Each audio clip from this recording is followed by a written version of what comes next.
Gjemil? Atëre po, ishe një defekt teknik, atëre cilat janë në shqetësimet dhe problemet tuaja? Ne vim nga firma Intex Portus. Morëm rrogën dje në datë 15 dhe pas një lloj informacioni na ishte mbajtur rroga në lek të rrugës. Na 8.000 lekë që paguanim ishte bërë 18 pas një lloj informacioni. Ne sot në mëngjes shkuam në punë për të kërkuar një sqarim. Përse na është bërë kjo? Dhe ishte ulur dhe rroga. Pas një lloj sqarimi vjen italiani, le të ikin gjitha shtëpitë, nuk më bëhet vonë. Është një person që shan, ofendon gjatë gjithë kohës, të gjitha punëtorët me radhë, nuk e bëre punën, ik shtëpi, nuk t'i jep fare mundësi. Asnjë lloj sqarimi. Jemi të paafta dhe sharjet na më të ndryshme. Një kolektiv me 200 gra nuk e di çfarë mund të ndodhi. Këtu në vendin tonë ndodhin vetëm këto gjëra. Një person që nuk e di. Edhe llafin e fundit që nuk i thua dot një mashkulli, ai ja thot femrave. Edhe ata paka shumë ditë të flasin italisht dhe e kuptojnë shumë mirë italishten. Unë jam një ndër to që e kuptoj dhe e flas shumë mirë. Të shara, të ofenduara, pavarësisht se shoqeve nuk mund t'i stresoj se jemi në punë, ndihem vetë shumë keq, edhe pse ato e kuptojnë, por prap unë në punë vete për të punuar dhe për të mbajtur familjen. Nuk vete në punë as të më shaj, as të më ofendoj dhe as të më shtypi njeri. Duam vetëm të drejtat tona. Disa tableta. Asnjë grua nuk ndihet e qetë. Në punë nuk vete për të stresuar, vete për të punuar. Dyert dritares na i hap se thot nuk dua unë. Në qoftë se ti nuk punon, do të dil jashtë. Qoftë ti ik thot. Kemi dhe gjobën, kemi 100.000 lekë gjobë për të paguar të gjitha gratë e fabrikës. Asnjë nuk na jep asnjë lloj informacioni. Si ka emrin italianin? Nuk dim gjë për ta, nuk dim gjë për atë. Italiani si e ka emrin, si quhet? Gilberto. Na marrin firma, edhe nuk na lejojnë të lexojmë për çfarë i hedhin këto firma. Është një firmë që ne nuk na informon për asnjë gjë. Është një firmë që nuk na informon për asnjë gjë. I themi për çfarë? Ta hedhim të firmë. Ki dhe firmë shpejtse i kokoa do punosh. Ju çojnë norma grave të pakat, me ato e ke atje. Norma të kapat. Më thonë që ka disa rregulla në punë. Këto rregulla pse nuk na i thonë në fillim?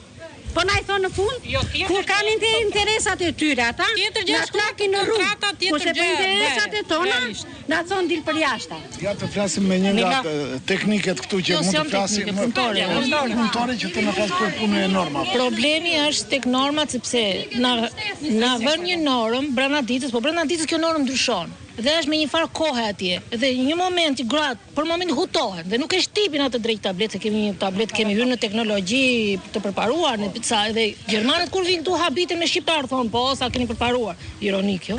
Dhe atë moment ne na bie përqindja direkt 50%. 1% era shoqes time brenda 2 orëve dhe kjo përqindje llogaritet për gjithë muajin, pastaj asaj nuk i del paga as 50% në muaj. Në moment ne nuk na lejohet, më fal për shprehjen, as për tualetë shkojmë. Nuk na lejohet 5 minuta që të shkojmë me të vinë, erë brenda kohës punës. Zotria i kemi pyetur, pse ndodh kjo? Pse nuk na lejon për këtë? S'keni të drejtë, mos flisni, po desh ndryshe në shtëpi.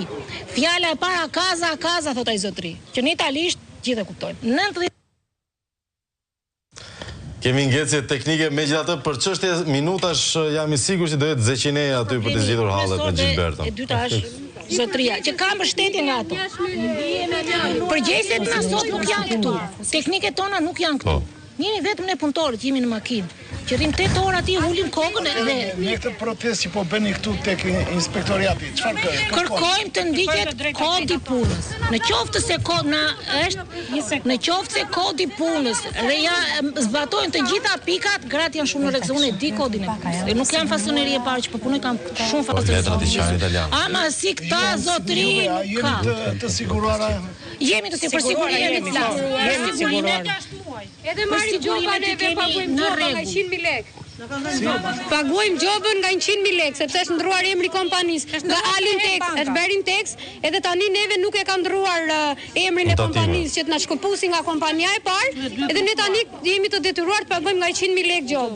Kemi vajtur, kemi pyetur te tatimet, sigurojmë të dy punësuar se nuk kanë bërë shkëputjen ata nga kompania e parë. Kështu që të drejtë kemi neve të vëmë pagojmë gjobën 100.000 lekë. Sa është mesataria e pagave? Rrogat po na julin, edhe ti thot do paguash me përqindjen e tabletit. Mesatarisht sa merrni aty, sa paguan? E ke me normë. E ke me normë. Me normë, zotëri. Në qoftë se ti den në tablet 50%, ty do të paguajmë edhe aq sa përqind den te tableti me 50%. Kështu që ne nuk mund të ngrihemi dot. Punëtori. Te 400, 450. Po nuk kemi të radhë me 400. Por, më fal, por puna aty marrin 300. Por puna që del aty është 200%. Për ata nuk na përfshinë, na paguajnë 50%. Vin kontrollat e inspektoratit, Çfarë po ndodh Xhemil? edhe asnjë të drejtë nuk na jap. Tani ku po shkoni tani? Te inspektorati. Tani I pret.